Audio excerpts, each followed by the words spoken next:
Muito bem, muito bem, muito bem. Vamos conversar um pouquinho hoje sobre a questão do suicídio. Nós estamos no mês de setembro. Mês de setembro foi consagrado à campanha de conscientização e de combate ao suicídio. Chamamos de Setembro Amarelo. E a realidade do suicídio, ela é muito mais próxima de nós do que imaginamos. Ela é uma realidade muito presente, muito próxima da gente. Muitas e muitas pessoas sofrem em silêncio e pensam em tirar a própria vida. Em diversas vezes na nossa história, no nosso caminho, nós também já pensamos em alguma coisa assim. Quando nós desejamos morrer, muitos e muitos de nós já chegou a pensar, olha, seria melhor que eu não tivesse nascido. Se eu morresse, todo mundo, pelo menos todo mundo ficaria em paz. Desculpe se eu nasci.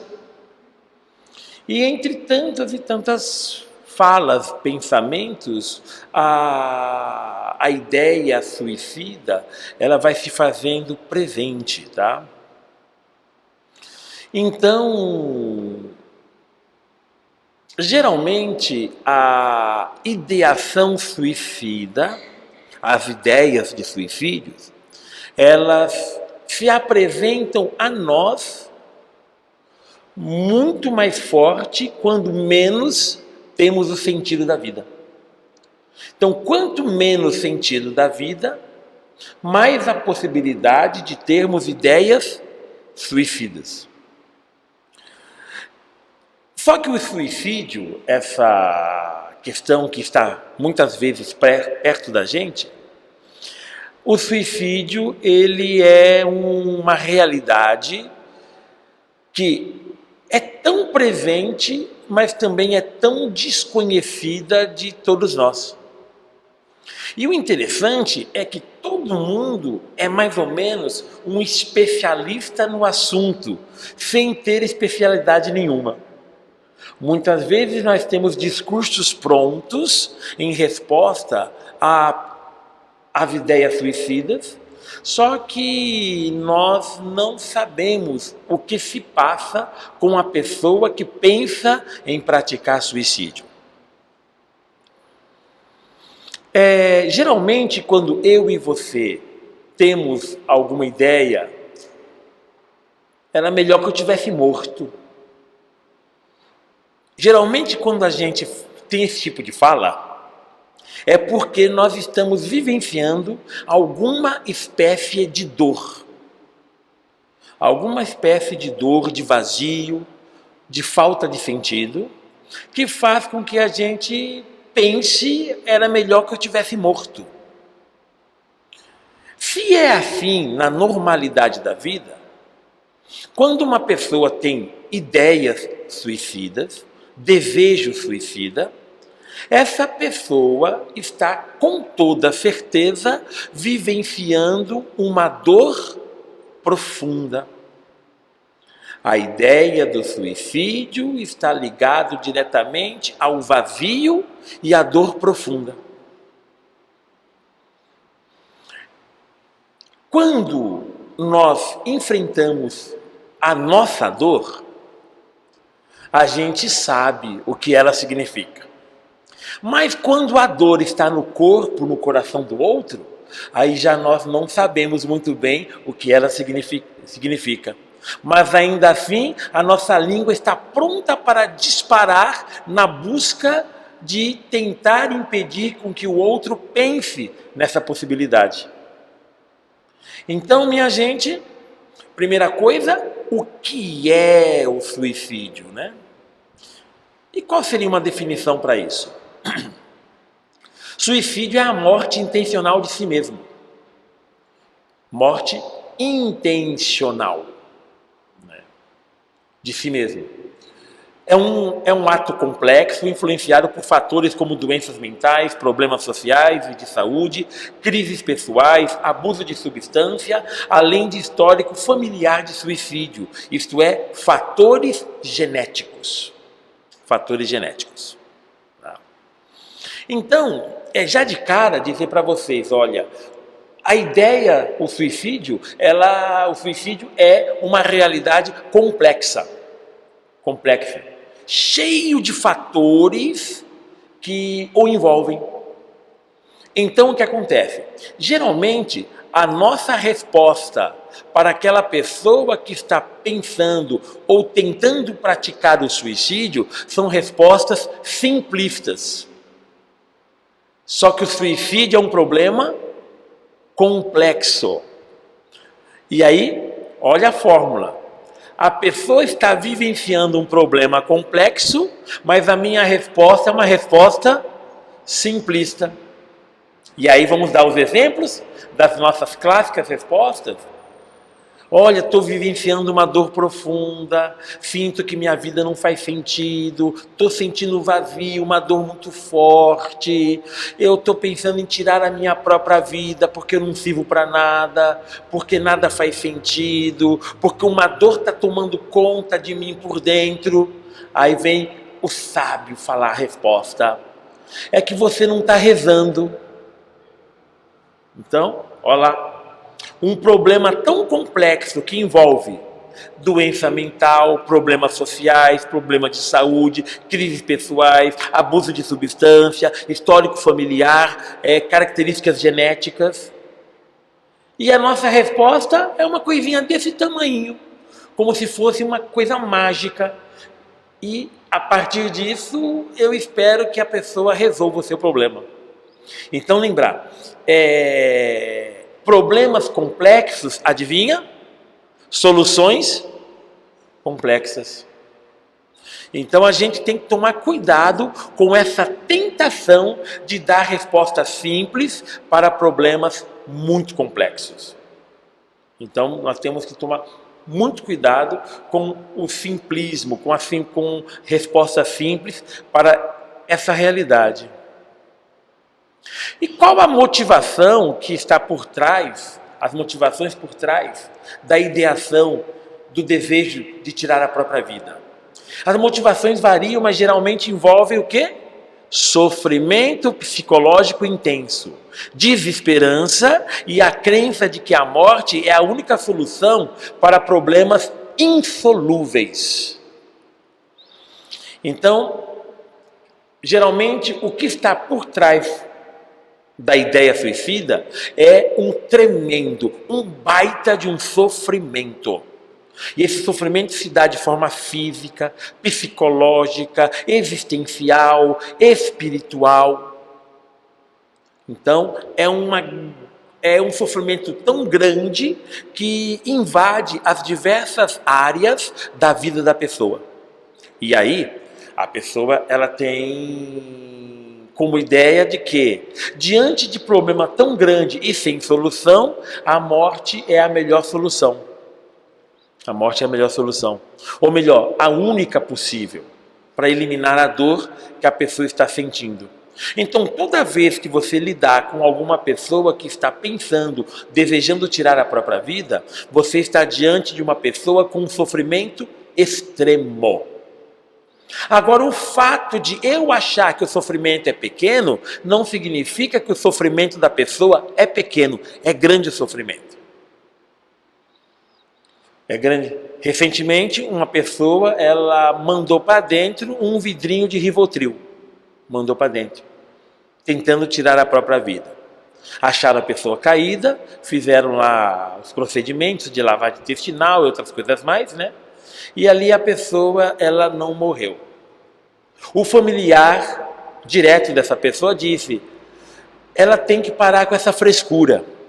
Ela tem que parar com essa frescura. Então, para essa pessoa, o sofrimento dessa pessoa que tentou o suicídio é pequeno, é frescura. Só que o fato dela achar isso não significa que o sofrimento da pessoa é pequeno. Eu repito, Toda pessoa que pensa ou tenta praticar o ato de tirar a própria vida está vivenciando um sofrimento extremo, um baita de um sofrimento. Então, sabe aquele seu parente que tentou, ou sabe aquela vez que você tentou fazer alguma coisa, você estava sofrendo muito, muito mesmo. E aí, na matemática da vida, quando o sofrimento é tão extremo, tão extremo, tão extremo, até a morte parece coisa boa. Então, diante de grande sofrimento, a morte se apresenta até como um alívio, como uma coisa boa. E, de fato, é isso. Então, quando nós pensamos no suicídio, existem diversos fatores que podem ajudar a pessoa a vivenciar o sofrimento extremo.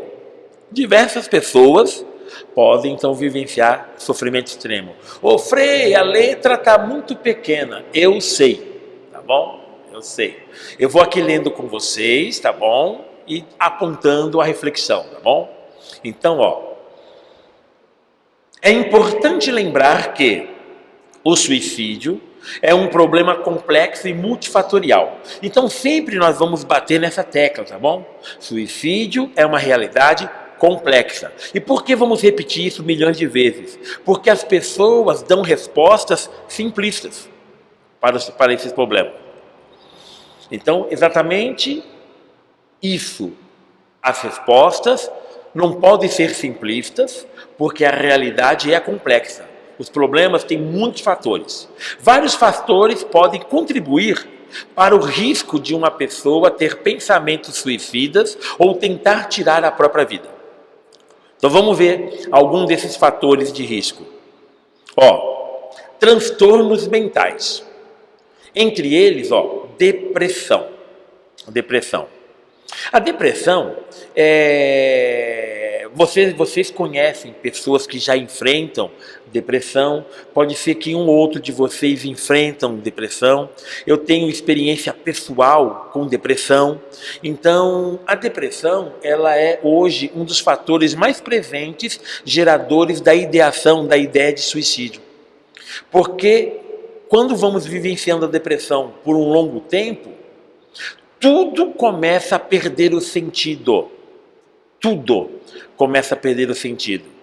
E aí, diante de toda a perda de sentido, diante da dor, diante do vazio, a morte começa a se apresentar como uma possível solução. Uma possível solução. Então, é um fator muito presente hoje. A ansiedade que gera um desespero muito grande, tá? O transtorno bipolar de humor, vai chegar um momento que quando a pessoa sai do episódio de mania ou de hipomania, ele vai entrar no episódio de depressão. E aí, corre-se o risco da pessoa vivenciar isso, tá? E a esquizofrenia, o sofrimento de quem vive a esquizofrenia é muito grande, tá? Então, esses transtornos mentais, eles podem ser fatores que geram esse desejo de tirar a própria vida. O abuso de substâncias, álcool, drogas, sim, pode gerar fatores, tá? Pode gerar fatores. Recentemente, na cidade de São Paulo, na capital nossa, do estado de São Paulo, um jovem de 19 anos, ele utilizou tanto metanfetamina que ninguém sabe por que cargas d'água ele se atirou do andar onde morava no prédio. Se atirou do prédio. E as pessoas se perguntam como, por quê? Sempre a resposta, gente, é que por trás disso existe um gigantesco sofrimento. Então, isso que é óbvio, ninguém se mata porque é gostoso, mas se mata porque está sofrendo, Isso, que é tão óbvio, parece que as pessoas esquecem e não sabem disso. E as pessoas tratam muitas vezes isso como frescura, ou apenas dão uma resposta, é loucura. E lembrando, é uma realidade complexa. Histórico familiar de suicídio. Por quê? Porque há um fundo, pode haver um fundo, inclusive genético. A gente não sabe com certeza se há, mas as pesquisas apontam que existe uma forte correlação. Se na minha família existe histórico de suicídio, a minha família tem um pouco mais, digamos assim, de possibilidade disso se repetir na minha própria família. Então, ficar de olho nisso, né? Numa família onde há casos de pessoas que tiraram a própria vida, as futuras gerações podem ter novos casos. Então, a gente percebe isso.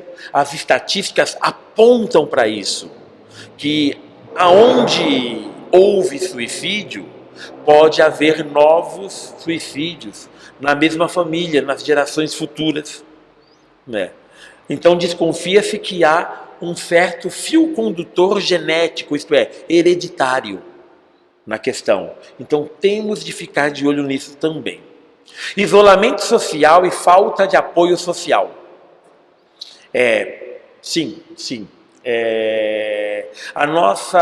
Os nossos problemas em termos de socialização também pode se refletir em forma de sofrimento. Uma pessoa desprezada pela sociedade, uma pessoa incompreendida em suas dores, se isola ou é isolada. E isso pode favorecer também a ideação suicida. Eventos traumáticos da vida, como abuso, violência, perda de um ente querido, problemas financeiros. Ok? Recentemente, uma pessoa que gastou toda a sua finança, a sua economia no jogo do tigrinho, certo? No estado do Maranhão, tirou sua própria vida. É compulsão, havia a compulsão dessa pessoa, a vergonha de olhar para a própria família, a família vê como derrotada, a pessoa derrotada, as dívidas se acumulando, somando-se às dívidas do que o jogo criou, e a pessoa entra em desespero, extremo sofrimento, a pessoa tirou sua própria vida. Então, isso pode acontecer.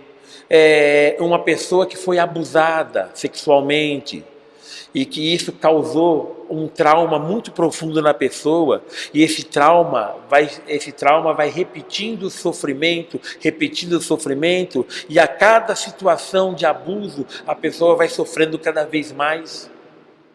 Chega um momento que a pessoa chega à conclusão: é melhor tirar a minha vida, que assim eu acabo com todo o sofrimento. E pode acontecer. Então, são fatores que nós encontramos, são fatores que se fazem presentes no nosso caminho, tá? Ficar de olho nisso, tá? Problemas de saúde física crônicos, tá bom? Crônicos, né? Recentemente, uma jovem mãe, ela tem um problema que causa uma extrema dor através do nervo trigêmeo que temos no rosto. Então, uma simples brisa ao tocar no rosto dela causa uma imensa dor. Essa dor, que se dá no nervo trigêmeo do nosso rosto, é considerada a maior dor que existe. A maior dor que existe. Dor de parto é uma delícia perto disso. Cólica de rim, nossa, a cólica de rim é um delicioso refrigerante com gelo perto dessa dor que a pessoa tem. Então, recentemente, uma jovem mãe com essa dor, ela começou a fazer uma campanha para ir num país na Europa, para fazer a sua eutanásia, para que lá façam a morte assistida dela, uma jovem mãe, 20 e poucos anos de idade. Só que aí o que aconteceu? Mobilizações propuseram alguns tratamentos alternativos. Ela já passou por muitos tratamentos, né? E ela então tem feito diversos tratamentos e ultimamente ela tem tomado, abre aspas, uma bomba de analgésicos. Uma bomba de analgésicos e ela tem tido um pouco mais de alívio nessa dor. Um pouco mais de alívio nessa dor.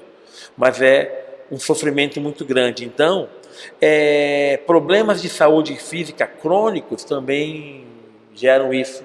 Tá? Geram isso. Acesso a métodos letais, por exemplo, armas de fogo. Entre os homens, as estatísticas dizem hoje que quem mais tenta o suicídio são as mulheres. Quem mais consegue o suicídio são os homens. As mulheres tentam mais. Porém, os homens conseguimos mais. Conseguimos mais. Então, ao que tudo indica, a morte de homens é maior porque os meios utilizados pelos homens são brutos e eficazes. Entre eles, armas. Dá um tiro na própria cabeça, coisa que acontece. Então, o acesso à arma de fogo também facilita a prática suicida. Tá? Cultura e ambiente social que desvaloriza a saúde mental e o bem-estar. Então, por exemplo, uma das nações onde mais se pratica hoje o ato suicida é o Japão. E no Japão há uma pressão social tão grande pelo sucesso na carreira, que um jovem que não obtém o sucesso na carreira, muitas vezes tira a própria vida por sentir vergonha de si mesmo e uma profunda dor interior diante de sua família e diante de toda a sociedade japonesa. Então, isso acontece, né? Também, hoje, há um grande número de pessoas LGBTQIA+, a sigla está cada vez maior, não é? Nessa população, na população que vivencia as questões de gênero, essas pessoas, muitas vezes, elas vivenciam uma dor gigantesca diante do preconceito da sociedade, do sofrimento, da discriminação, que essas pessoas, então, muitas vezes acabam tentando tirar a própria vida. Então, são realidades que geram cada vez mais sofrimento, e o sofrimento, certo, é que causa o risco de suicídio, tá? É crucial entender que a maioria das pessoas que pensam em suicídio não quer realmente morrer. Elas estão desesperadas e procurando uma saída para a dor que estão sentindo. Então lembra isso, gente, quem quer praticar o suicídio, por mais consciente que esteja, o seu ponto de partida é sofrimento. É o sofrimento, tá? E para a pessoa pensar isso, o sofrimento que ela sente é um sofrimento muito grande. Então lembrar, sofrimento extremo. Isso é uma realidade presente. Sinais de alerta para o suicídio. Então, muitas vezes, a pessoa dá sinais, só que nós não percebemos os sinais que elas nos dão. Muitas vezes, elas não percebem os sinais. Nós não percebemos os sinais. Eu já tive uma experiência, não vou citar nomes, é claro, não vou citar nomes, né? Mas numa paróquia que eu trabalhei, o filho de uma paroquiana tirou a própria vida, se enforcou. E como essa pessoa morava perto de mim, essa pessoa desesperada me chamou para ajudá-la. E nós chegamos lá, tentamos salvá-lo, mas não tinha jeito, já se encontrava morto, né? Então, é uma experiência muito chocante, só que nós não percebemos no seu cotidiano os sinais. Uma outra amiga que trabalhou comigo num certo lugar, não é? eu era capelão desse certo lugar, uma amiga nossa, de gente de igreja, gente como a gente de igreja, ela trabalhava com a gente, chegou na sexta-feira, se despediu, até semana que vem, até semana que vem, tudo de bom, foi. No sábado à noite, ela tirou a própria vida. No sábado à noite, tirou a própria vida. Isso nos chocou, porque era uma pessoa de igreja, muito sorridente. Só que o que aconteceu? Nós não percebemos a dor que ela vivia dentro de si. Nós não percebemos isso. Então, quais são alguns sinais que podem nos ajudar a perceber esse clima de sofrimento que gera o ato suicida?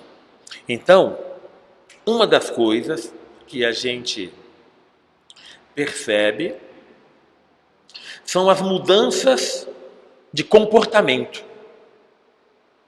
A mudança de comportamento. É importante ficar atento às mudanças repentinas no humor, como tristeza profunda, irritabilidade, isolamento social, perda de interesse em atividades que eram antes prazerosas. Então, tem que ficar de olho nesse sentido. É normal isso. Na Bíblia, quando isto acontecia, a Bíblia descreve esse tipo de mudança comportamental dizendo que a pessoa está possuída por um demônio. Na visão bíblica, o que um demônio faz com a pessoa é exatamente provocar nela a mudança de comportamento. A pessoa que ela calma, ela começa a agir como se fosse bicho. E com isso, então, se descrevia as pessoas. Hoje, nós tendo muito mais ciência sobre o funcionamento da mentalidade humana, hoje nós percebemos que as mudanças comportamentais, elas são reflexo da experiência de sofrimento e perda de sentido que as pessoas têm.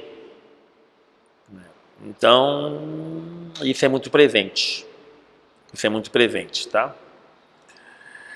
Então, uma pessoa gostava muito de tocar violão. De repente, ela parou de tocar violão e o violão já não faz mais sentido. Está acontecendo alguma coisa.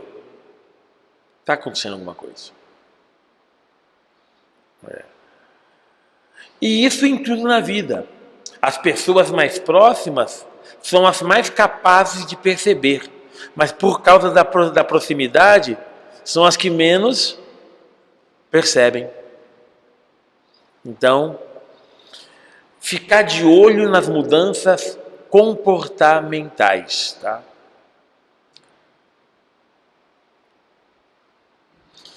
Fala sobre morte e suicídio. Expressões como quero desaparecer, estou cansado de viver, não vou estar aqui por muito tempo, pode indicar pensamentos suicidas. Ai não, isso é para chamar atenção. Olha as coisas que falamos. Não, porque quer chamar atenção. Isso é mimimi. Gente, a gente fala esse tipo de coisa para as pessoas. De repente, pum, tira a própria vida e aí? Os sinais tinham sido dados. Então, de olho nessas falas também, tá bom? Comportamento autodestrutivo. O aumento, por exemplo, do consumo de álcool, consumo de drogas, imprudência e negligência com a própria segurança. O cara bebe, sai correndo com o carro. Também pode ser sinais de alerta. Eu sou diabético e vou tomar 3 litros de caldo de cana. Não é boa ideia, tá, gente? Eu garanto para vocês, não é boa ideia não, tá? Gente, negligenciar a própria vida é algo que pode estar apontando aí alguma coisa, tá? Preparativos para a morte. A pessoa vai criando seu ritual, tá? A organização de assuntos pessoais, como testamento, funeral. Quando eu morrer, ó, eu quero isso, combinado? Essas falinhas, sabe? Despedida de amigos, de familiares. Pode indicar um plano de suicídio. Ó, eu queria dizer que foi muito bom viver com você, tá bom? Agradeço muito por ter conhecido você nessa vida, tá bom? Esperamos nos encontrar outras vezes, noutro lugar. Tem alguma coisa estranha na fala, entendeu? Tem alguma coisa soando estranho. Então, isso sinaliza alguma coisa.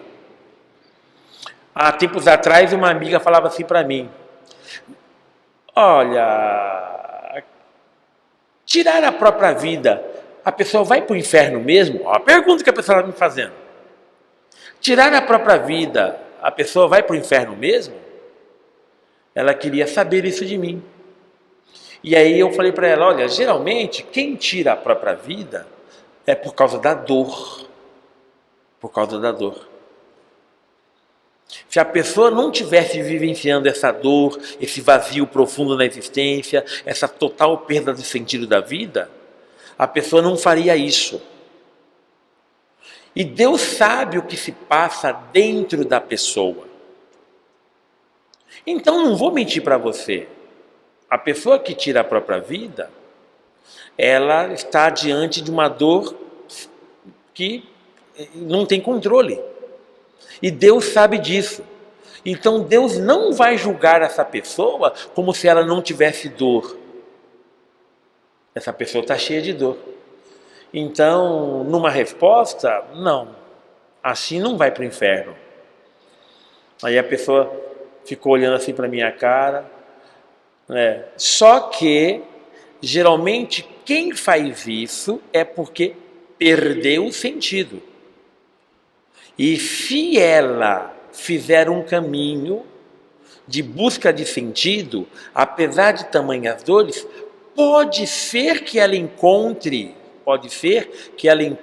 o oásis no meio do deserto. Pode ser que encontre. Não temos garantia nenhuma. Só que a vida é isso, a vida é não ter garantia nenhuma. Nós não temos. Nós estamos vivos agora, mas nós não sabemos se amanhã vamos acordar. Não temos garantia nenhuma. Não temos garantia nenhuma. Então, assim, gente, lidar com esse tipo de sentimento cheio de dor é muito difícil para a pessoa que está pensando. É muito difícil. E, no fundo, eu e você sabemos que somente essa pessoa, a pessoa que sente, é que sabe o que está passando. Somente essa pessoa sabe. A gente imagina, mas quem sabe é somente aquela pessoa. Então, quando a gente falar com a pessoa, nós temos que deixar claro que nós não sabemos o como ela se sente, apenas imaginamos. Então, aquela frase, eu sei como você se sente, não cabe aqui. Simplesmente nós não sabemos. Nós só sabemos do nosso caso, nunca do caso dos outros. Então, essa humildade de reconhecer, nós não sabemos, apenas imaginamos, ao deixar claro isso para a pessoa se sente muito mais confortada do que a gente falar que a gente sabe. A pessoa fala, nossa, ele pelo menos percebeu que isso é uma coisa tão pessoal. Ele percebeu, ela percebeu. Então isso é importante saber, tá? Muito bem. O suicídio, ele causa um trauma social muito forte, tá bom? Então, impacto na nossa sociedade. O suicídio é uma tragédia que afeta muitas pessoas e tem um impacto profundo na sociedade. Ele deixa uma dor e uma perda irreparáveis para as famílias, amigos e comunidades.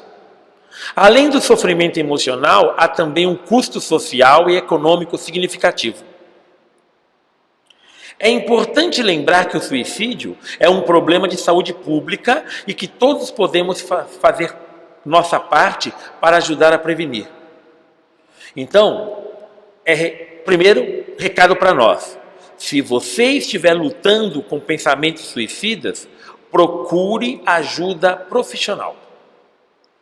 Se começa a passar na sua cabeça aquela vozinha, se mate, não vale a pena viver, você não serve, ou aquela dor que eu já não aguento mais, preciso aliviar, preciso tirar isso de mim. Morrer é melhor do que viver, porque pelo menos não terei mais essa dor. Se a gente sente isso com essa clareza, precisamos procurar ajuda. Certo? E para os outros, se você perceber isso nos outros, precisamos procurar ajuda. Ok? Então, porque de fato é um grande impacto na vida da pessoa, mas também em toda a sociedade.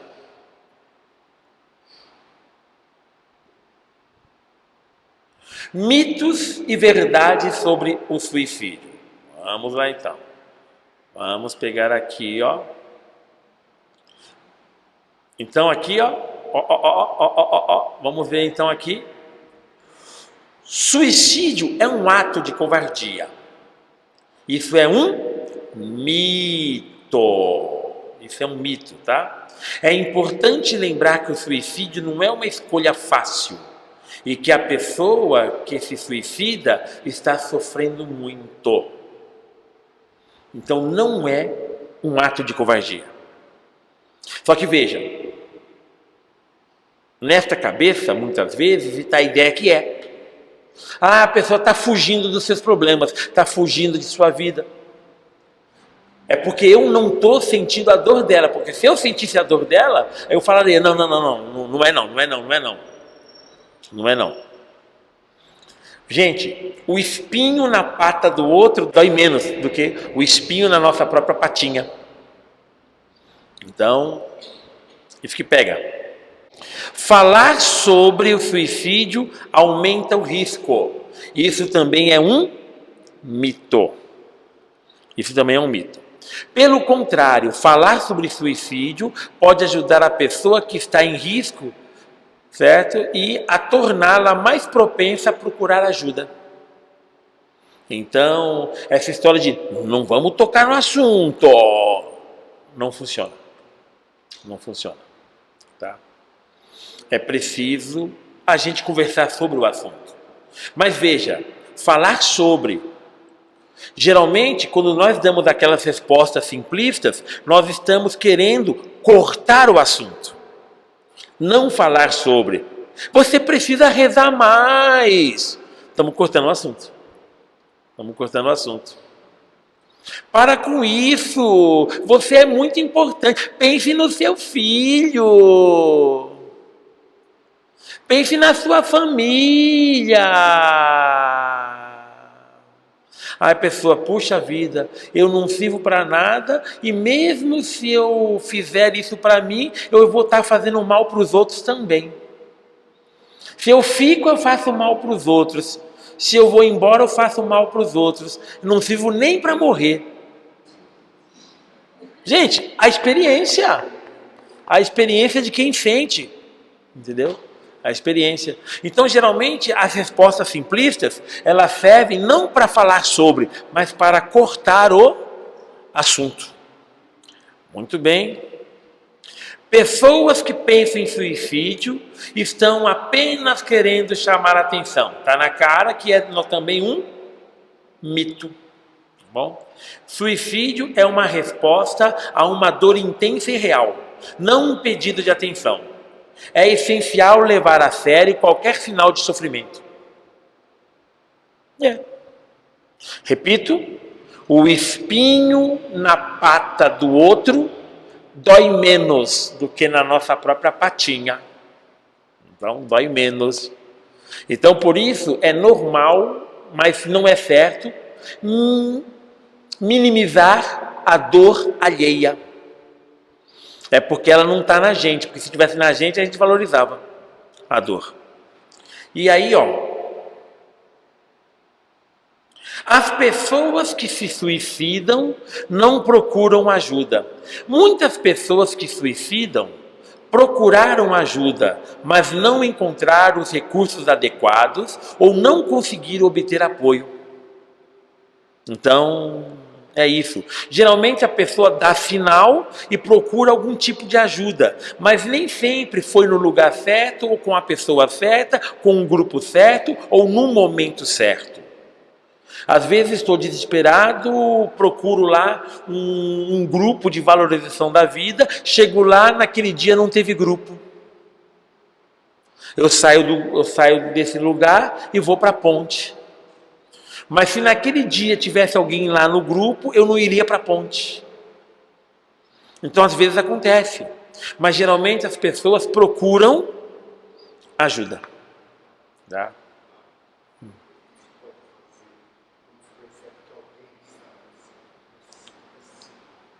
O que se pode fazer quando alguém tem esse tipo de sintomas? Primeira coisa, ouvir a pessoa. Ouvir a pessoa. Falar sobre o suicídio. Ouvir o que a pessoa tem a dizer. Não cortar a fala da pessoa. Permitir que a pessoa se abra. Quando a gente dá atenção verdadeira ao que a pessoa está falando, sem cortar, sem vir com resposta chifruda, resposta simplista, aquele nhenhenhê de sempre. Você tem que rezar mais. A pessoa está sofrendo e você está falando que ela não tem fé. Não é? Quando a gente ouve, bota os ouvidos para a pessoa e a gente de fato dá atenção sem cortar, a gente diz para ela, olha, eu não consigo sentir o que você está sentindo, mas o que você está sentindo é muito importante. Quando a gente dá uma resposta sem julgamentos e com uma verdadeira atenção, aquilo que a gente vai falar, geralmente depois tem crédito. Tem crédito. Olha, vamos procurar a ajuda de alguém? Não é? Vamos procurar a ajuda de alguém? Eu não tenho como te ajudar, mas talvez encontramos alguém que possa nos ajudar. A pessoa geralmente dá mais crédito a essa pessoa que ouviu de verdade. Geralmente se dá mais crédito. E para ouvir de verdade, a gente não pode ficar assim, Não pode. Fez isso aqui, não estamos ouvindo a pessoa de verdade. Bastou fazer isso, Não estamos ouvindo a pessoa.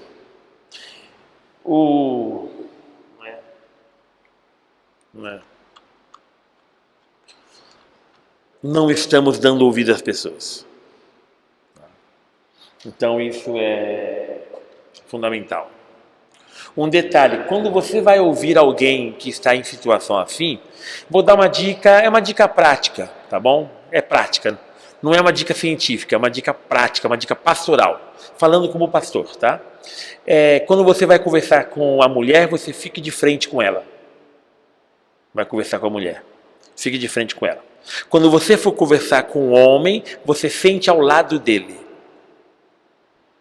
Então, com o homem, senta ao lado. Com a mulher, senta em frente. Converse, escute de frente. Com o homem, de lado. Isso é questão prática, tá? Questão prática, é a prática da vida. Nós homens falamos muito mais estando ao lado, enquanto as mulheres falam muito mais estando em frente. Certo? Isso. E geralmente a mulher, quando quer falar com o homem, ela quer ficar na frente. Não é? E o homem fica meio assim, né? Assim. Porque é de lado que a coisa funciona. Tá bom, voltando. Aí, então, a primeira coisa nesse sentido é o quê? É a escuta sincera.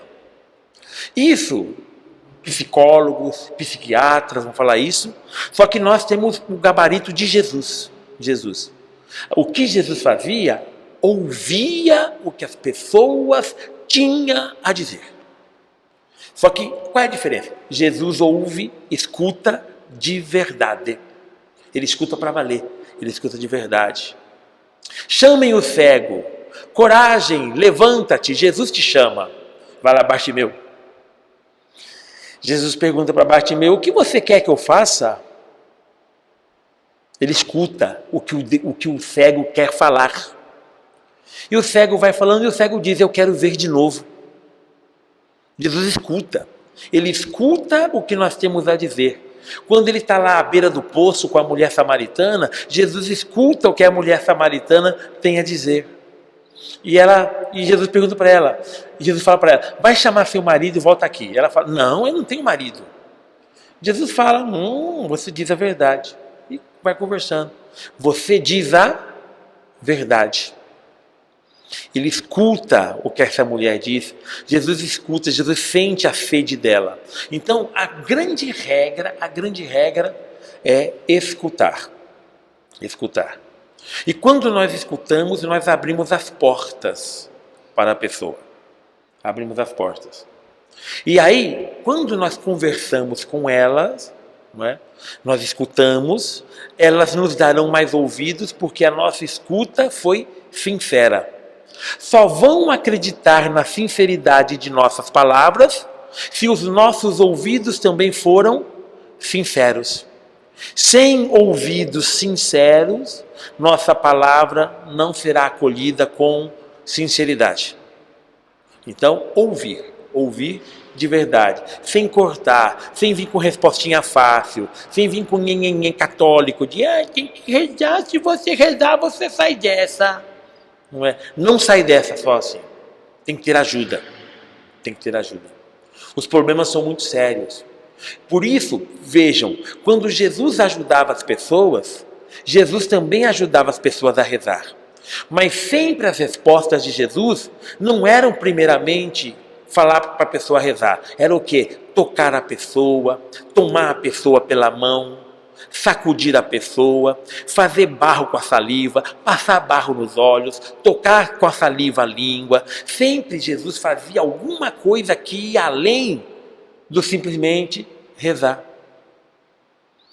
Então, rezar para nós cristãos é necessário, só que não é suficiente. Nós precisamos de algo a mais, certo? Primeiro algo a mais, escuta. O que é oração? Oração é escutar, antes de tudo, a voz de Deus.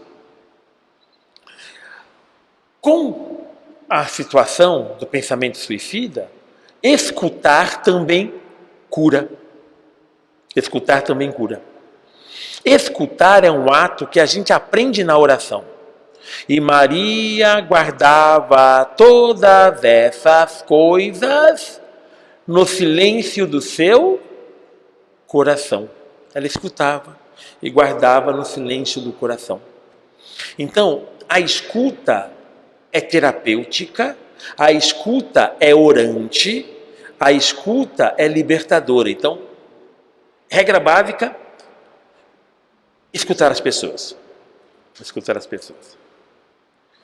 Por favor, não façam aquilo que certos pais fazem. É porque eu estou tentando, não sei o quê. A pessoa tentou se matar. Chega lá o paizão, a mãezona fala, nossa, mas nem para fazer direito. Gente, já vi pai falar isso, tá? Nem para fazer direito. Se fizesse direito, pelo menos era algo para se preocupar, algo para não se preocupar mais. Gente, isso acontece. Então fica de olho nisso.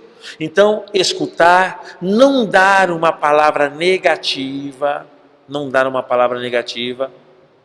Se você não tem nervos né, não tem nervos, não fale nada.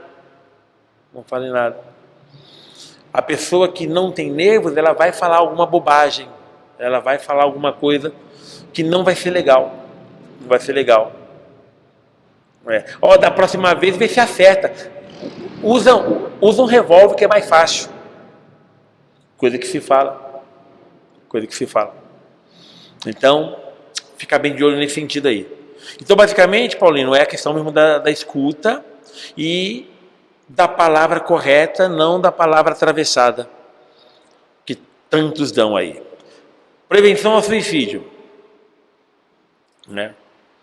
Então, primeira coisa, para prevenir o suicídio, tá? Primeiramente, como o problema é complexo, então as soluções são complexas. Elas precisam de um apoio coletivo. Isto é, a família tem que ajudar. Tem que ajudar. Amigos têm que ajudar.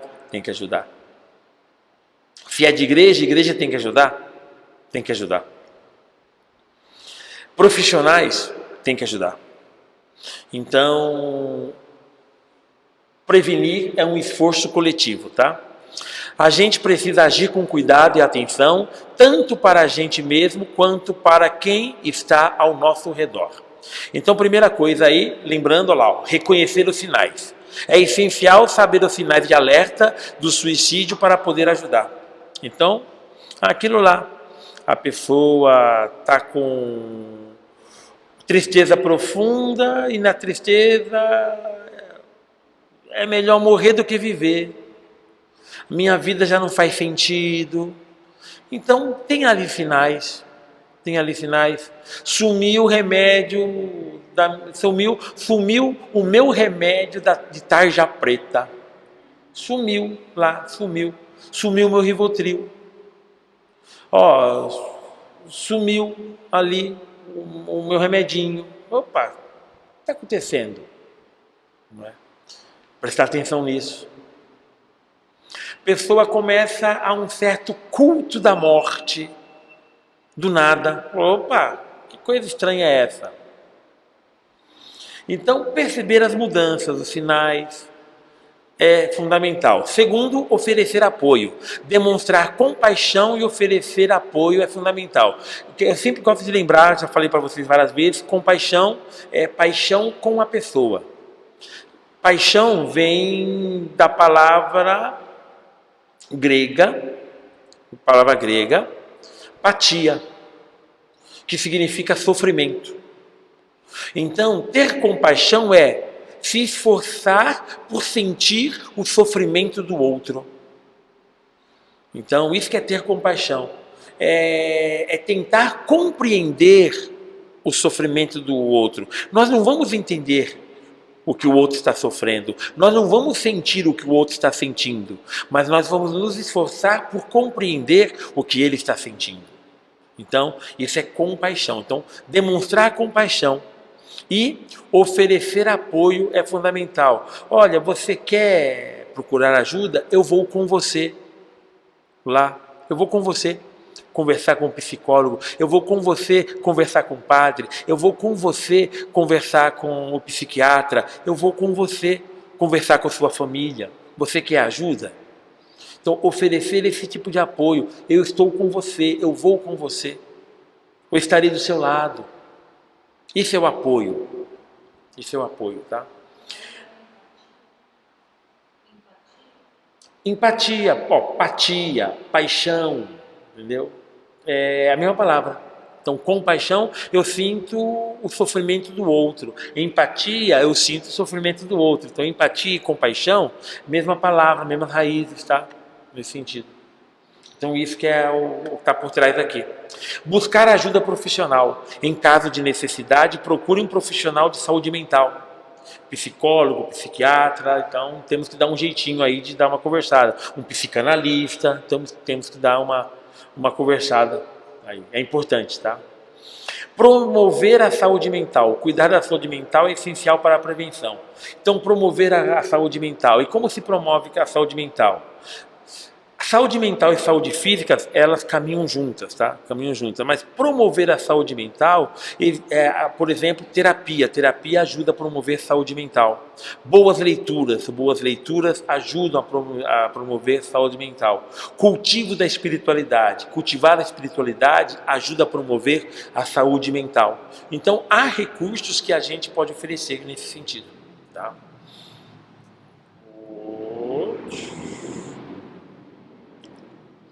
Dizia a vocês que geralmente nessa situação há uma perda do sentido da vida. Nós já tivemos 2 encontros nossos sobre o sentido da vida, específicos do sentido da vida. O sentido da vida é uma busca universal e constante. E aonde tem o pensamento suicida, tem-se a perda do sentido da vida, ou a ausência do sentido da vida. Tá? Então, relembrando o que é o sentido da vida. A pergunta, qual o sentido da vida, é uma das mais antigas e profundas que o ser humano se faz. Os animais não fazem esta pergunta. Os animais não fazem perguntas. Quem faz perguntas somos nós. E essa pergunta está na base de todo o pensamento religioso. Qual o sentido da vida?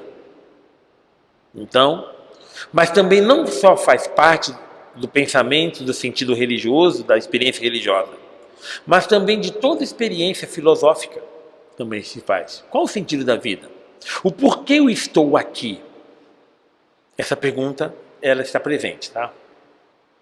O sentido da vida, e aqui que, olha, é sempre importante reforçar aqui, ó.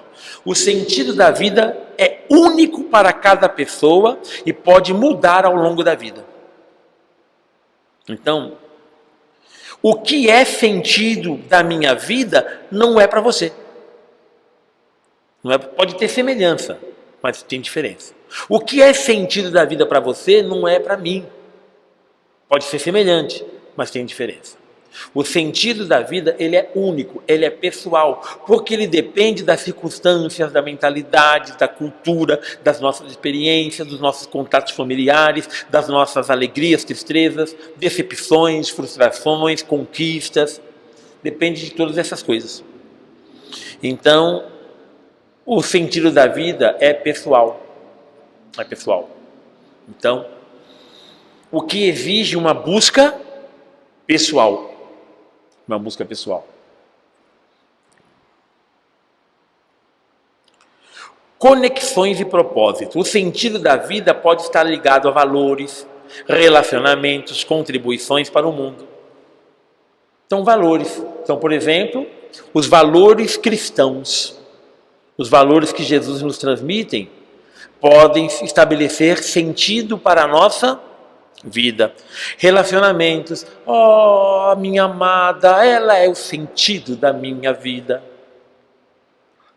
Ela é o sentido da minha vida. Ah, as amizades, conviver com os amigos, pode ser o sentido da vida de alguém. Olha, os filhos, pode ser o sentido da vida de alguém. Os pais, geralmente os pais não são sentido na vida de ninguém, mas tudo bem. Não é? Geralmente, coitados dos pais, né? Vocês sofrem. Os padres podem... Não.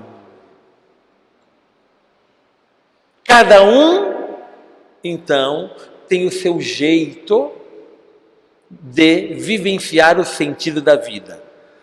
O sentido da vida, de fato, pode estar em valores, em relacionamentos, em contribuições para o mundo, isto é, em missão. Em missão. Pode ser profissional. E o sentido, ele vai mudando, ele pode mudar ao longo da vida.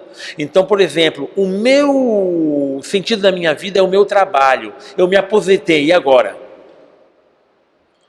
Muitas pessoas tiram a própria vida quando aposentam. Muitas pessoas, não é? Quando aposentam, elas tiram sua vida. Porque não conseguiram estabelecer um novo sentido da própria vida. Então fique de olho nos nossos velhinhos e velhinhas, tá bom? Geralmente na velhice costumamos ter depressão. Então a depressão é um fator que complica. A aposentadoria, às vezes, em alguns casos, alguns sonham com a aposentadoria. Até que enfim vou parar. Outros, parei, e agora o que eu faço? Não é? E assim vai.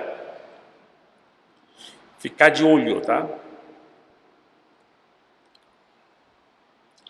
Encontrando propósito e significado. Então, geralmente, o que acontece? Com a pessoa que está vivenciando o desejo de tirar a própria vida, se a gente conseguir, escutando elas, conseguir com que elas levem a sério a nossa palavra, porque nós levamos a sério o que ela disse, a gente pode tentar introduzir na vida dessa pessoa o desejo de buscar o sentido da vida para além da sua experiência da dor. Para além da sua experiência da dor. A dor é extrema, não se esqueçam disso, a dor é extrema. Então, se a gente conseguir apontar para o sentido da vida também extremo, pode ser que a pessoa desloque sua atenção para o sentido da vida. E com isso, a pessoa diminua o desejo de tirar a própria vida. Cada um de nós tem um caminho único e cheio de potencial para encontrar significado e propósito na vida. Cada um de nós temos isso, tá? Explore seus interesses, talentos, valores, para descobrir o que realmente te motiva e te faz sentir realizado. Experimente diferentes atividades, conecte-se com outras pessoas, abrace as experiências que te inspiram. Isso parece falar para jovens, não parece falar para jovens? Mas é para todos, tá? É para todos, até para os padres que estão envelhecendo, que estamos envelhecendo. É isso aqui. O propósito não precisa ser algo grandioso. Ele pode ser encontrado em pequenas coisas como um hobby que te relaxa, um relacionamento que te apoia ou um objetivo que te desafia a crescer. Isso. Gente, lembrar que hobby é hobby. Hobby não é para ganhar dinheiro não, tá bom?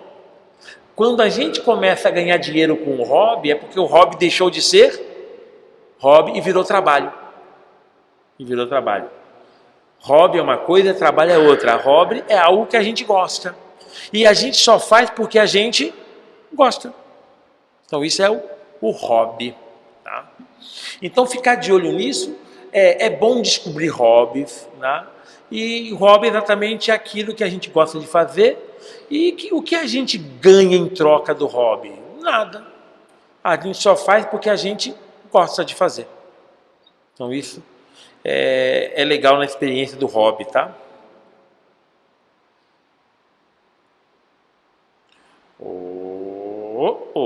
Vamos lá. Estratégias para cultivar o sentido da vida. Vamos lá então. Pequenininho, mas a gente vai lendo aqui, tá? Encontrar significado na vida é uma jornada pessoal e única. Não existe fórmula mágica, mas existem estratégias que podem ajudar você a cultivar um sentido mais profundo. Então, primeira coisa, é uma tarefa pessoal e única. Uma tarefa pessoal e única. O que significa? Eu sou casado. Apesar de você casado, de você amar seu esposo ou sua esposa, apesar disso, a tarefa de descobrir sentido na vida, da sua vida, é sua, não é do seu esposo, não é da sua esposa, é sua tarefa. A felicidade não depende do seu esposo, não depende de sua esposa, depende de você, depende de mim. Então, não jogue a responsabilidade do sentido da vida no outro, porque essa tarefa, ela é pessoal, ela é exclusivamente pessoal e intransferível. Nós não podemos transferir a responsabilidade da busca do sentido para o outro. é minha experiência. Sou eu quem busco. É muito bom buscar ao lado de alguém, mas essa busca ainda assim é minha. E ele, meu esposo e minha esposa, ele também tem que se virar com ele mesmo, nesse sentido. Apesar de caminharmos juntos, lado a lado, não é? A busca é pessoal. Ok? Então isso é importante. Primeira coisa, para buscar aí, o sentido da vida, propósito. Descobrir o que te motiva e te dá paixão. Eu não tenho como saber o que você gosta. A única pessoa que tem como saber o que você gosta é você. Quem pode descobrir o que gosta é você. Eu não tenho como descobrir por você. É você quem descobre. Então, esse esforço de descobrir o que te motiva, de descobrir o que você gosta, de descobrir o que te dá paixão, é uma busca pessoal. Quando nós lidamos com nossos irmãos e com as pessoas que estão tendo um pensamento suicida, nós temos que ajudá-las com o passar do tempo, primeiro, escutar e tentar afastar o desejo da prática. Mas depois o quê? Nós temos que ajudá-las a buscar o que elas têm por motivo, têm por paixão. E essa busca elas têm que fazer por elas mesmas. A gente pode estar junto ali do lado caminhando, mas são elas quem buscam isso. Descobrir o que motiva, o que dá paixão. Olhando para você mesmo. O que é que te dá paixão? O que é que te motiva? O que realmente você gosta? Então, a gente um dia tem que responder essa pergunta. O que você gosta? Isso é uma coisa legal de você partilhar na direção espiritual. Então, se alguém te acompanha espiritualmente, é legal conversar sobre isso. Olha, eu sinto que eu gosto mais desse tipo de coisa, dessa vivência. Descobrir isso é importante. Segundo, os valores. Identificar o que é importante para você. Quais são os seus princípios? O que é importante para você? Quais são os seus princípios? Só você tem condição de saber isso. Só você tem condição de saber isso. Para quem gosta de espiritualidade cristã, não é? Chega um momento em que o que se torna importante para mim é aquilo que Jesus oferece, por exemplo. Não é? Jesus oferece. Então o que acontece? Os gostos de Jesus começam a se misturar com os meus. Então, na busca da espiritualidade, os gostos dele começam a se misturar com o meu. Eu tive uma oportunidade de, no passado, fazer um retiro de comida. Alguém já fez retiro de comida? O retiro de comida é o quê? A gente faz retiro, né? E a gente tenta reproduzir na cozinha a comida da época de Jesus. Não é? Para tentar perceber o clima espiritual nascido daquela mesa. Então, reproduzir o pão ázimo, as ervas, o peixe assado, o peixe grelhado, o pão, a pasta de grão de bico, o carneiro assado. A gente vai tentando perceber pela própria alimentação aquilo que... Como seria a comida que Jesus comeu na época dele?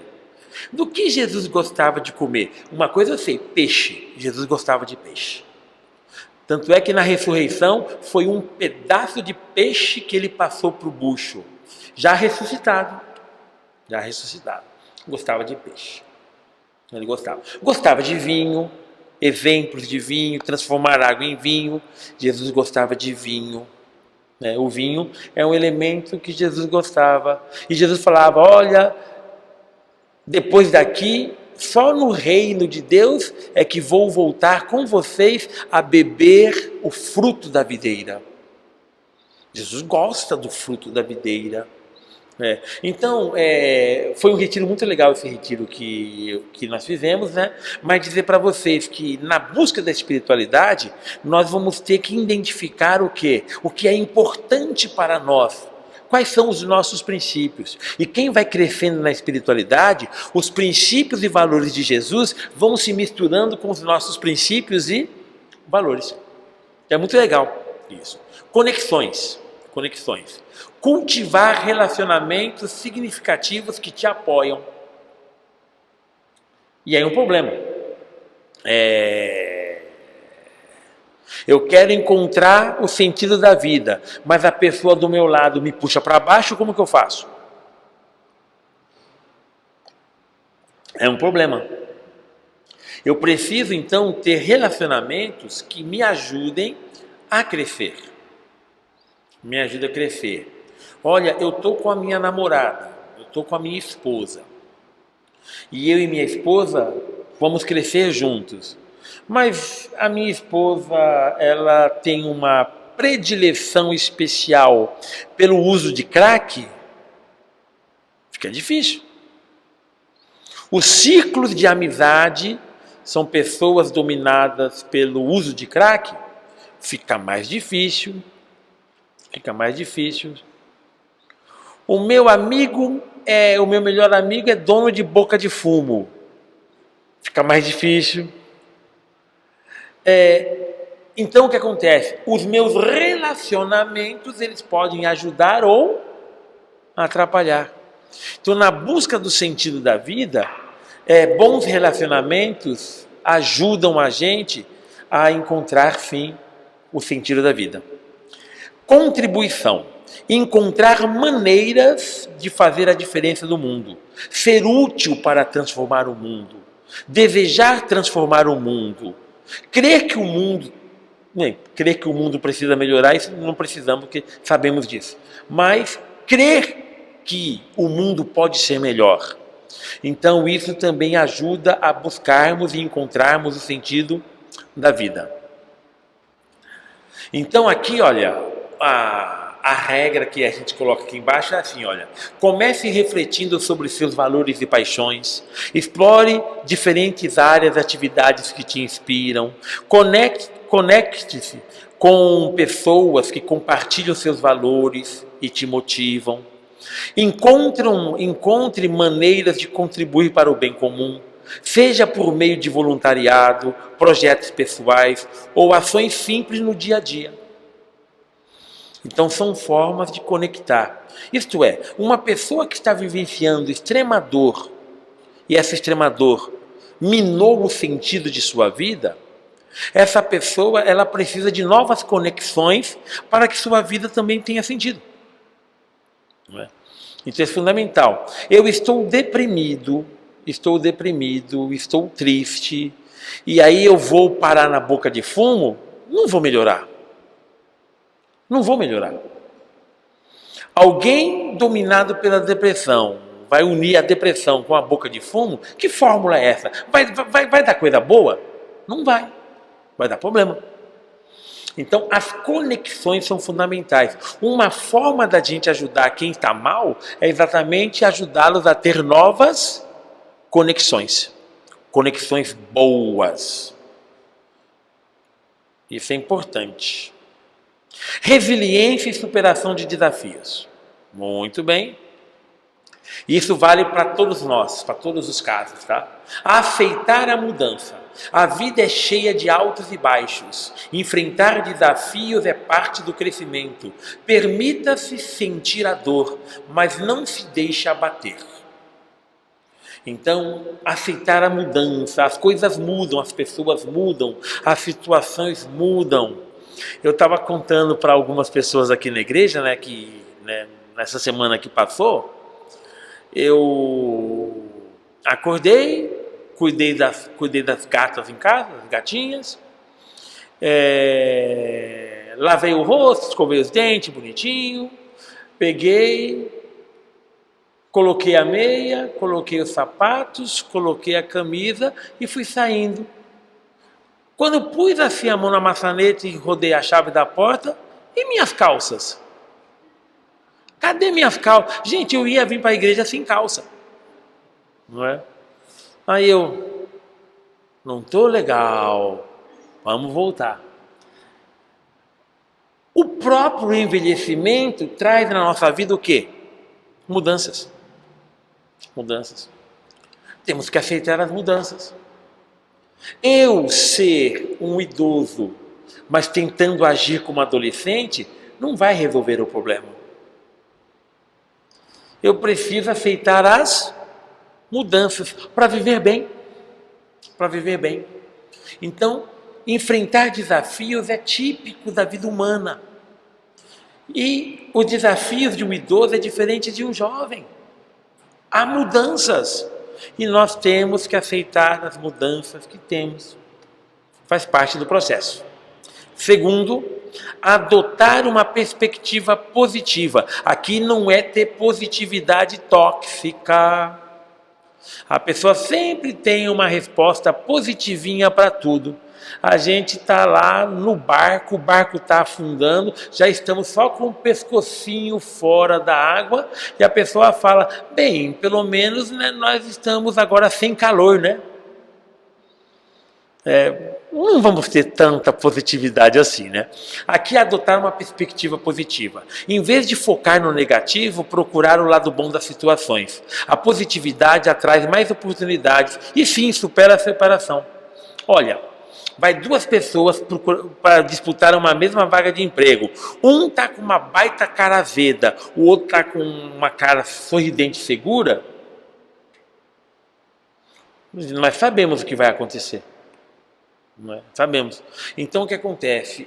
A positividade é importante. Outra coisa, nós não queremos ficar perto de quem nos puxa para baixo. De quem nos puxa para baixo. Não é? E esse é um problema de quem está vivenciando o pensamento suicida. Porque a pessoa que está com tanto sofrimento, que pode ser que ela pareça para nós que ela está nos puxando para baixo. Então, o que acontece é eu e você nutrir a positividade saudável com a positividade de Jesus Cristo é bom e exatamente vai facilitar que outras pessoas também experimentem esse toque que o Cristo traz para a gente. Então, isso no campo da religião, né, falando. Cultivar a resiliência. A resiliência é a capacidade de lidar com as adversidades. Desenvolva essa habilidade aprendendo com as dificuldades e buscando apoio. Isto esse conceito vem da física. Um material resiliente é aquele material que dobra, mas que volta para o mesmo lugar. Esse conceito nós trouxemos para a psicologia. A pessoa resiliente é aquela pessoa que leva pancada, mas ela consegue voltar ao estado anterior, de paz, de alegria, de felicidade. É aquela pessoa que aguenta as pancadas da vida e a pessoa cai, se levanta, sacode a poeira e continua o seu caminho. A resiliência é uma coisa que a gente pode ajudar. Como? A gente pode treinar isso com a própria vida. Porque todos nós recebemos pancada da vida. Qual foi a última pancada que a vida te deu? Qual foi a última pancada que a vida te deu?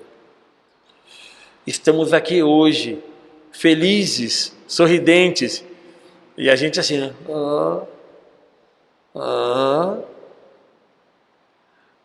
O fato é que o resiliente é aquela pessoa que, mesmo enfrentando as diversas adversidades da vida, ainda assim, a pessoa decidiu por viver.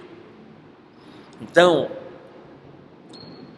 o melhor exemplo, cai, se levanta, sacode a poeira e bola para frente. Já contei para você um exemplo de... A gente estava voltando de uma festa lá em Sumaré, era jovenzinho naquela época, um grupo de jovens, e estava frio, naquela época fazia frio, naquela época, faz muitos anos, né? Naquela época ainda existia frio no Brasil, não existia, né? Já faz muitos anos que isso acabou, né?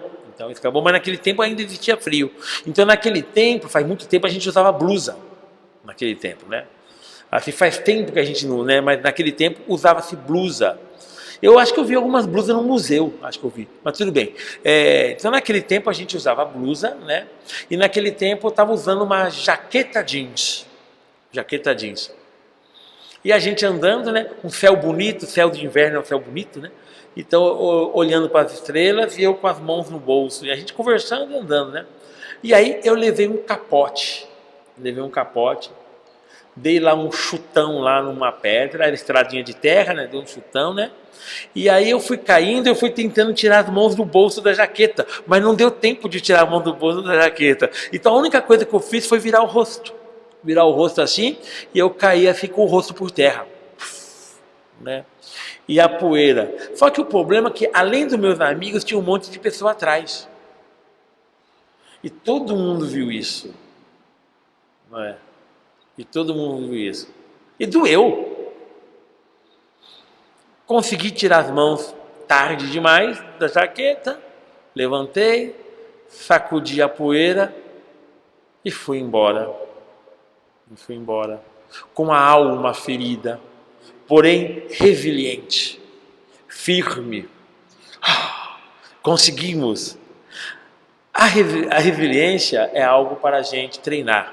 Isso aqui é muito importante, tá? Eu trabalho muito isso em psicologia, ó. Celebrar as vitórias, marcar as pequenas vitórias que nós temos. E há em nós muitas pequenas vitórias, só que nós não colocamos na conta de nossa vida. A gente só coloca os débitos da derrota. Não é? E a derrota costuma ser grande, mas as vitórias costumam ser pequeninas. Mas a gente tem vitória para colocar na conta, mas o meu olho só está na derrota.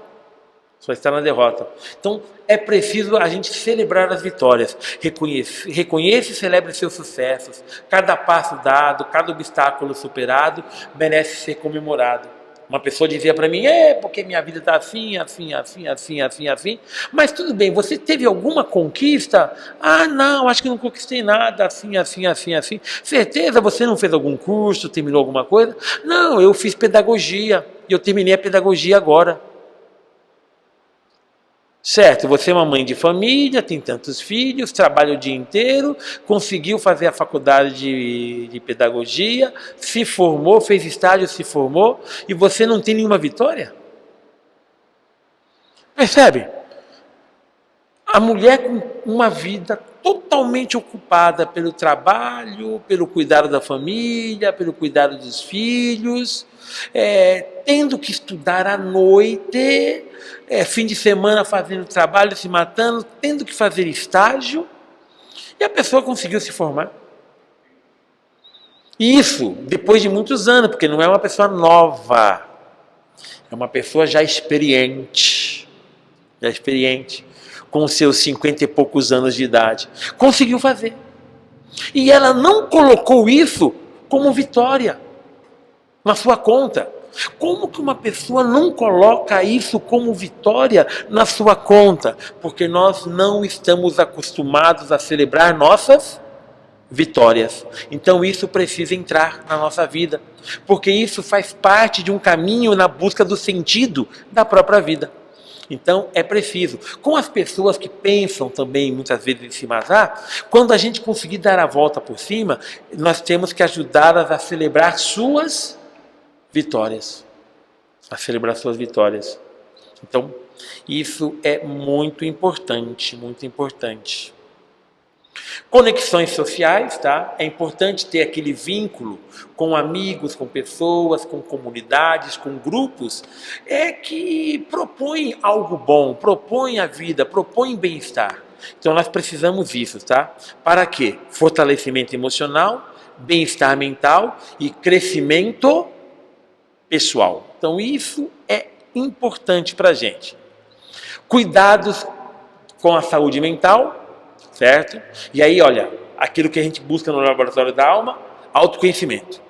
É preciso buscar autoconhecimento. Priorizar o bem-estar, rede de apoio e buscar ajuda profissional quando necessário, tá? Cuidar da saúde mental. Se você percebe alguma coisa fora, eu percebi que eu estava saindo sem calças. Isso está dizendo alguma coisa sobre mim. Cansaço mental. Está dizendo alguma coisa sobre mim. Olha, não é normal uma pessoa, um padre, sair sem calças. É normal? Não é normal. Pelo menos eu não acho. Você já viu algum padre andando sem calças por aí? Então não é normal, tá vendo? Então, eu não saí, eu estava em casa. Então, ainda tive essa sorte que eu não passei pro lado de cá. Mas vai que um dia de vez, né? Vai assim, né? E aí eu agradeço a Deus pelos pernilongos, porque eu uso muito calça por causa dos pernilongos, né? Então, os pernilongos eles me ajudam muito a lembrar que eu tenho que usar calças, tá bom? A gente tem que buscar ajuda profissional quando for necessário aí, tá? Certo? E aí, gente, terminando, olha, há recursos de apoio, tá bom? Para a questão de quem está pensando em tirar a própria vida, tá bom? Então, por exemplo, nós temos linhas de apoio. Então, por exemplo, conhecemos o CVV, o Centro de Valorização da Vida, tá? Grupos de apoio, então, por exemplo, para quem está enfrentando esses problemas somado ao álcool. Temos os alcoólicos anônimos, tem os narcóticos anônimos para a questão dos narcóticos. Eu estou para criar o grupo Solteiros Anônimos. Não, solteiro não dá para ser anônimo, quem é, tudo bem. A gente tem grupos, então grupos de apoio ajudam muito a vivenciar uma busca de superação diante dos problemas. Profissionais de saúde mental, psicólogos, psiquiatras, temos aqui na nossa rua, aqui na Mojimirim, nós temos, por exemplo, a CAPES, que ajuda muito nesse sentido. Recursos online, então temos alguns sites, alguns aplicativos que também possam nos ajudar. Grupos de comunidade, grupos de igreja, círculos bíblicos. Às vezes a gente está lá no círculo bíblico e o simples fato de conversarmos ajuda a pessoa a tirar muita coisa que está realmente puxando para baixo. Então, tem coisas que podem ajudar. Ok? Então lembrar, suicídio, coisa séria. Muito sofrimento, muita dor. Dor e sofrimento extremos está por trás do pensamento suicida. Ao escutar, dar ouvidos, não cortar a fala da pessoa, não minimizar, não dar respostas simplistas, deixar a pessoa se manifestar. E com isso nós ganhamos a confiança da pessoa e a nossa fala passa a ter crédito por aquela pessoa dá crédito ao que nós falamos. E ao falar, exatamente, reconhecer, eu não sei o que você está sentindo, eu tento imaginar, mas eu não sei, mas nós sabemos que nós podemos encontrar alguém, e olha, eu estou do seu lado, se você quiser, vamos procurar uma ajuda, eu vou junto com você, eu vou estar do seu lado, eu vou conversar com a sua família, vamos junto, eu vou estar lá do seu lado, você vai falar para a família, são coisas importantes. Eu já passei no passado, isso quando eu morava lá em Sapopemba, né, com uma pessoa que era viciada em jogo, E lá em Sapopemba, na frente da igreja, tinha um cassino clandestino. E lá até a polícia estourou o cassino, foi um rolo danado lá. Tinha até helicóptero lá em cima. Lá. E a pessoa, então, ela estava gastando seu dinheiro nas maquininhas caça-níquel. E ele gastou tudo que tinha. E, gente, é salário, a pessoa recebeu o salário, saiu do trabalho e foi para lá, e lá gastou todo o seu salário do mês. E essa pessoa tinha que falar para a família do seu vício, do que estava acontecendo, do que aconteceu. E aí nós lá, os freios, né, estávamos lá, eu que fui o representante lá, não, eu vou lá com você, a gente vai conversar com a sua família. Sentei lá do lado dele e eu falava para ele, olha, pode falar, a sua família está pronta para te ouvir. E eu motivei a pessoa a falar. Ela quem, não fui eu quem falou, ela falou. Ela falou, não é? E aí então a família deu os encaminhamentos necessários. Então isso nós podemos fazer. Isso nós podemos fazer. Então ficar bastante de olho nesse sentido, tá bom? Se você estiver com algum pensamento nessa linha, a gente pode ir conversando. E se você conhece alguém que está com pensamento nessa linha, vamos procurar ajuda, tá bom? Vamos procurar ajuda que a gente pode pelo menos fazer uma coisa, ouvir. Pelo menos ouvir, isso nós podemos fazer. E escreva, gente, são poucas as pessoas capazes hoje de ouvir. Nós somos capazes se nós realmente nos propuser exatamente a fazer isso. A ouvir com amor, ouvir com carinho, ouvir sem julgamento. Isso é muito importante. Ok?